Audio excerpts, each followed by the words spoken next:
Ah, so now you're the chosen one, huh? Isn't that just adorable? The golden child, the favorite, the one the universe whispered about in secret. Funny thing though, people don't clap when you're chosen. No, they stare. They sneer. They wait, because when you're chosen, you don't walk into a celebration, you walk into a target. Everyone sees the glow, but no one asks about the burn marks underneath. You think being chosen is a gift. It's a test with no instructions. A spotlight with no shade. A crown made of glass and razor wire set apart. That's what they say when they don't know what else to call it. When you walk different, talk different, breathe different. When your presence irritates people who can't even explain why. You walk in a room and suddenly the temperature changes. Eyes follow you, not out of love but suspicion. You haven't said a word, but it feels like you've already offended the air they're breathing. And you're just trying to exist. Just trying to make sense of why being chosen feels a hell of a lot like being cursed. They don't tell you that part. That being chosen doesn't come with a parade, it comes with pressure. Not with hugs, but with hidden knives. You think you're gonna be embraced, lifted up, adored. No, you'll be misunderstood, mistrusted, misjudged. Not because you're wrong, but because you're different. And people fear different. They don't attack the echo, they attack the signal. You make them uncomfortable without even trying. Because deep down you remind them of what they gave up on. See, the funny part is the moment you're chosen, marked by expectation, by weight, by a standard no one else has to live up to. They can make mistakes and laugh it off, but you fail once and they say you were never real to begin with.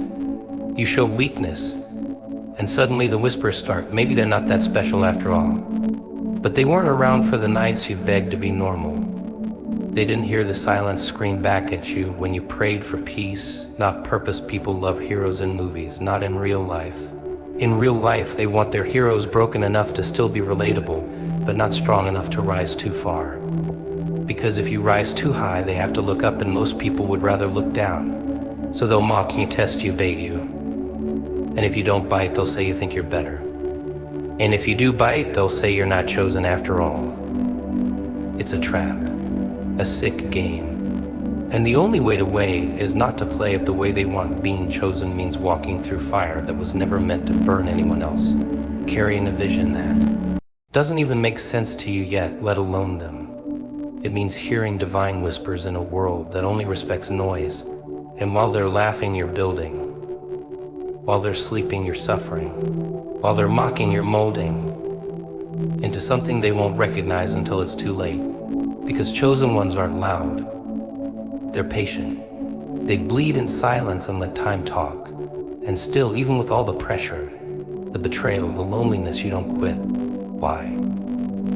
Because something in you won't let you. That thing, that pull in your chest, that fire that doesn't die even when everything else around you does, that's the proof. That's the signal. That's the evidence you were never ordinary. Because ordinary people break under what you carry. But you bend, you scream. But you don't break, not all the way, not for long. They keep waiting for you to collapse, to tap out, to finally say you're done. And sometimes you almost do. You get close. So close you can taste the quit on your tongue. But then something clicks. Not something dramatic, just a knowing. A voice that says, not yet. And just like that, you rise again. Not because it's easy, because you have to. Because the assignment wasn't given to a crowd. It was given to you. And whether they clap or curse, you show up anyway. Because you're not performing for them. You're answering to something bigger. They won't get it. Most of them never will. They'll keep thinking chosen means perfect, means shiny, means golden gates and gentle roads. Let them. Because while they're chasing applause, you're walking in alignment. While they're living for comfort, you're built for the calling. While they're asking why you're asking why not me? And that's the difference. That's the fire they'll never understand. You don't need a stage to be chosen. You just need the pain, the weight, the silence, and the decision to keep going anyway. Isolation. Now there's a word they love to avoid. makes people uncomfortable. They want company, connection, cuddles, cute little support groups where everyone claps for your healing and passes tissues around. But when you're actually chosen, when something higher pulls you out of the crowd and locks the door behind you, there's no warm circle of applause waiting. There's silence, cold, brutal silence. And suddenly all those people who said they'd always be there, gone like ghosts. Or we're still there, but never showing up where it counts. See, people don't realize isolation isn't punishment. It's proof. When you're truly being elevated, separated, refined, you're not surrounded, you're stripped. God doesn't lift you in front of everyone at first. No, he hides you, pulls you behind the curtain where nobody sees, nobody understands, and nobody helps. Why? Because that's where strength is born. Not in the spotlight, but in the shadows. That's where the real chosen ones are carved, not celebrated. Tested. You ever wonder why the room suddenly feels too quiet? Why the phone stops ringing? Why the messages slow down? It's not random. That's not loneliness. That's separation. Divine distancing. Not because you're not loved, but because the next level doesn't need the baggage you used to carry. The chatter, the opinions, the distractions cut. All of it. Because when the noise fades, all that's left is the voice you've been avoiding. The one that whispers what you really are. And once you hear that, everything else gets quieter on purpose. And it messes with your head, doesn't it? You start asking questions. Did I do something wrong? Did they forget about me? But what if they didn't forget? What if they were removed? What if the silence is the evidence? What if this emptiness is actually the room being cleared for something bigger? People think isolation is a setback. Nah, it's setup. Not punishment, preparation. Because when you're chosen, you don't get to stay common. You don't get to stay crowded. You learn things in isolation no crowd could teach you. You learn how to stand when no one claps. You learn how to believe without proof. How to walk forward without a map. How to sit in pain without rushing for comfort. You learn that your power doesn't come from people understanding you, but from you understanding yourself. That's the kind of truth you don't get from a podcast or a motivational quote. That's the kind of truth that breaks you down and builds you from the bones up. The world tells you to stay connected, stay in touch, stay relevant. But when you're chosen, relevance becomes irrelevant. You don't need their attention, you need alignment. You don't need their likes, you need clarity. So when the silence stretches, when the distance feels permanent, don't panic. That's the cocoon. That's where caterpillars dissolve into mush before they ever fly. That's where weapons are formed without witnesses. Because if they saw the process, they'd never respect the product. But oh, the isolation hurts, doesn't it? Cuts deep.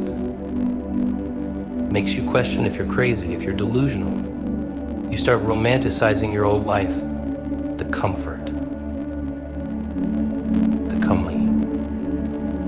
The crowd. But the old life can't hold the new version of you. You know it. That's why the door closed. Not because you were rejected. Because you outgrew the room. And growth is lonely. Growth doesn't ask for permission or popularity. It just moves, and if you're not ready to be alone, you're not ready to be chosen. Watch closely next time someone fought you. When the invites stop coming, when your name disappears from their mouths, maybe it's not abandonment.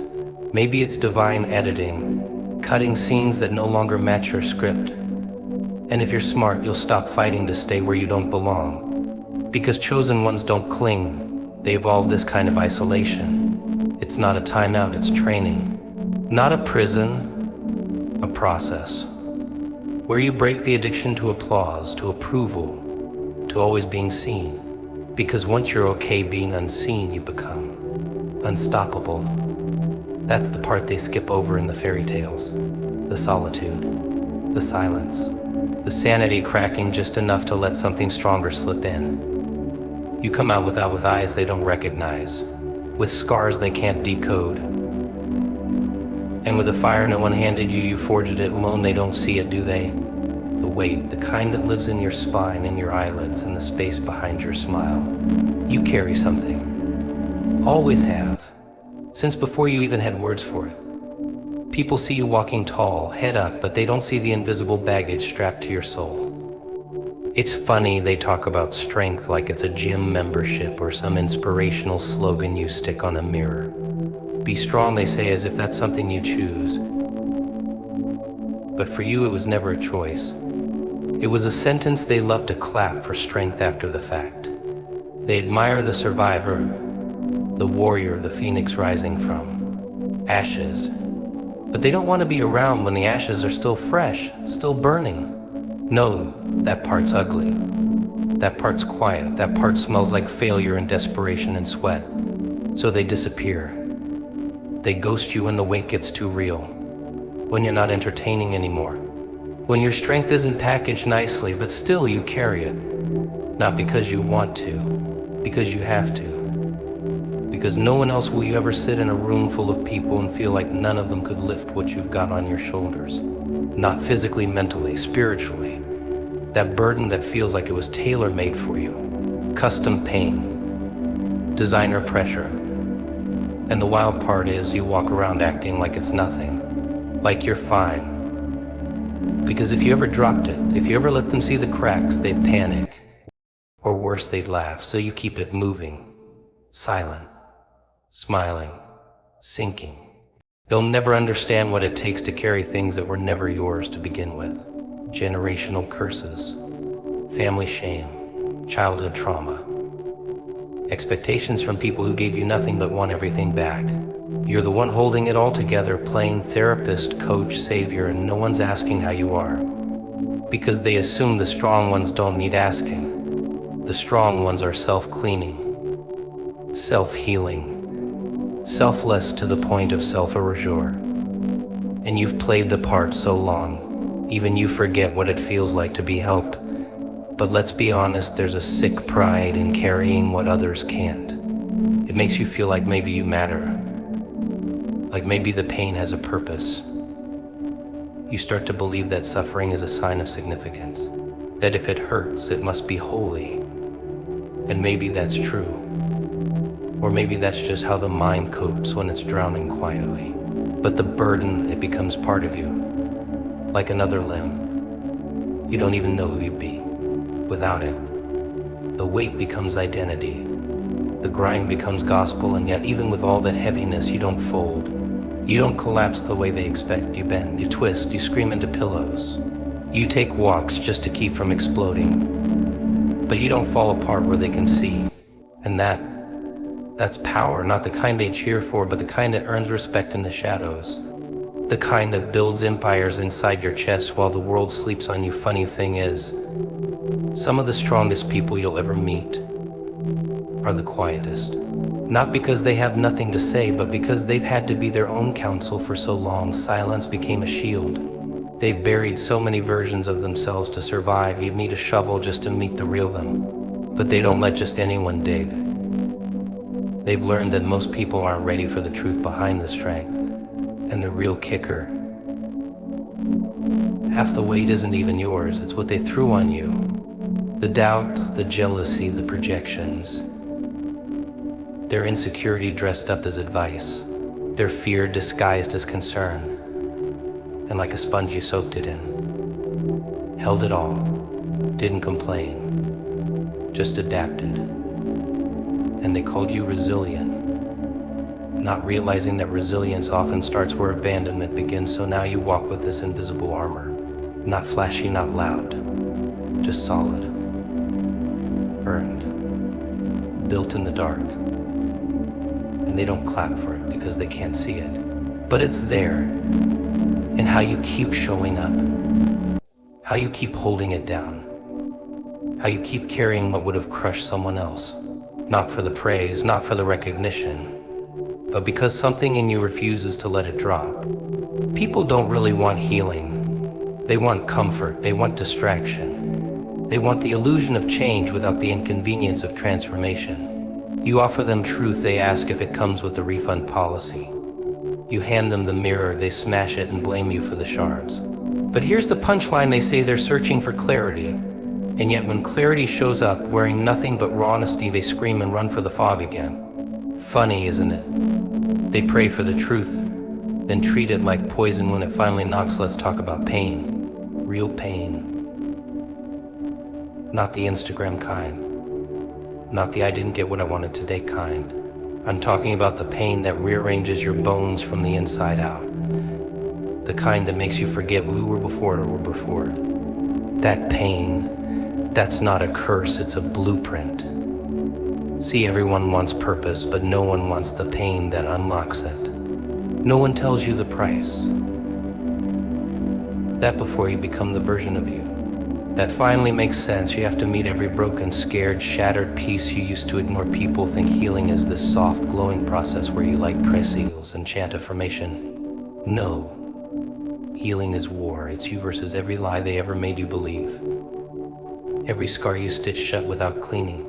It's peeling back the band-aids and realizing the wound still bleeds when no one's looking. It's hearing that voice inside your head whisper, "You're not enough," and learning how to scream louder than it. It's ugly crying at 2 a.m. and wondering if the version of you that smiled through everything was actually the sickest part. And oh, the masks. The lovely little masks you wore to keep everyone comfortable. You smiled when you were drowning. You laughed so they wouldn't ask questions. You carried their problems like a suitcase with no handle, just dragging it through life because that's what strong people do, right? And the worst part, you became so good at pretending you started to believe the act yourself. You forgot what your own voice sounded like. Forgot what real rest felt like. Forgot that healing isn't about being unbreakable. It's about remembering you were never supposed to carry it all in the first place. You sit in rooms now, quiet, observant. Not because you don't care, but because you've learned that not every battle deserves your energy. That healing taught you how to reserve your strength. How to let things burn that were never yours to save. It taught you that boundaries aren't rude, they're survival. That not replying is sometimes louder than screaming. That peace isn't passive, it's earned, protected, guarded like gold, because you know what it cost you to find it in the first place. Healing isn't always poetic. Sometimes it's dry toast and canceled plans. It's deleting numbers you swore you'd never forget. It's unfollowing people who still haunt your dreams. It's learning to live without applause, without updates, without needing anyone to understand the path you're on. You start to realize that healing doesn't care about being liked, it's about being whole. And wholeness, that means accepting you were broken, not hiding it, not dressing it up in quotes and fake positivity, just facing it, fully. Finally, and they won't get it, most of them never will. They'll say you've changed, that you're colder now, more distant. But you're not colder, you're clearer. You're not distant, you're disciplined. You're not heartless, you've just learned how to stop handing your heart to people who treat it like a souvenir. That's healing. Not perfection. Not smiling all the time, but walking away from what once destroyed you and not looking back. It's wild, really. How many layers you shed before you even feel the breeze of freedom. How many nights you cry before a single morning feels clean. They won't talk about that part. They'll post the after picture, the polished version. But healing, it starts in the dirt, in the mirror, in the moments when you finally sit with the version of you no one ever applauded. And you don't run, you don't flinch. You just stare back and whisper, "I know who you are." And we're not hiding anymore. They say silence is golden, but no one talks about how heavy it is. The way it rings in your ears when the world expects you to smile through chaos. You sit there nodding along, letting them think you're fine, while your mind is hosting a riot. Funny thing is, the stronger you seem, the less anyone asks if you're okay. The more you hold it together, the more invisible your unraveling becomes. And then it hits you, no one's coming. Not to save you, not to understand you, not to pick up the shattered thoughts you hide behind tired eyes, so you learn to become your own rescue. Stitch your sanity together with scraps of hope and sarcasm. Laugh at the wrong moments just to remind yourself you're still breathing. You fake peace like it's an art form, mastering the blank stare while your heart's rehearsing a breakdown. Because somewhere along the way, you realize people don't really want the truth. They want the version of you that makes them comfortable, polished, predictable, pleasant. They can't handle raw. They run from real. So you give them what they want and bury what you need. That's the game, isn't it? Play nice, be strong, never crack. You become a professional at being okay. Your pain turns into performance. They see composure, but they don't see the nights you talk yourself out of falling apart. They don't hear the arguments you have with your reflection. They don't see the ghosts you wrestle in your sleep. All they see is the highlight reel, not the behind-the-scenes footage where you're clenching your jaw to stop the scream. And when the mask slips even for a second, they look at you like you betrayed them. Like your humanity is an inconvenience. You weren't born strong. No one is. You were forged in situations that didn't care about your softness. Life didn't ask if you were ready. It just threw the storm and left you to swim. You learned the hard way that love doesn't always come wrapped in kindness, that family can break you worse than strangers, that silence is sometimes safer than truth. So you adapted, hardened, not because you wanted to, but because softness kept getting you hurt. And now they call you distant, cold, detached. But you know better. You're not cold. You're cautious. The funny part is, the ones who call you too much are the same ones who ask for your everything. The ones who said, I'm here for you, until you actually needed them. Then suddenly you became a burden, a problem, something to fix or avoid. So you stopped asking, stopped explaining, stopped expecting. You became your own emergency contact, learned how to patch your palm wounds with silence and sarcasm. And now they say you've changed. No, you just got tired of bleeding for people who bring knives to conversations. People admire strength from a distance. They cheer for survivors like it's a sport. But they don't want to sit in the arena with you. They don't want to know what it cost. They want the success story, not the scars. They want the glow up, not the growing pains. So you smile in public, fall apart in private. Master the art of pretending. Not because you're fake, but because reality makes people uncomfortable. And you've learned that being real often means being alone still. Even in the solitude, there's a kind of peace. Not the fluffy, filtered kind, but the gritty, earned kind. The peace that comes when you stop begging people to understand your journey. When you realize that not everyone deserves access to your story, that not every connection is meant to stay, that losing people isn't always a loss. Some exits are answers. Some silence is sacred, so now you walk different, talk less, observe more. You don't rush to explain yourself. You don't chase people who act like they're doing you a favor by staying. You've learned the difference between loneliness and peace, between company and connection, between noise and meaning, and you've chosen yourself. Not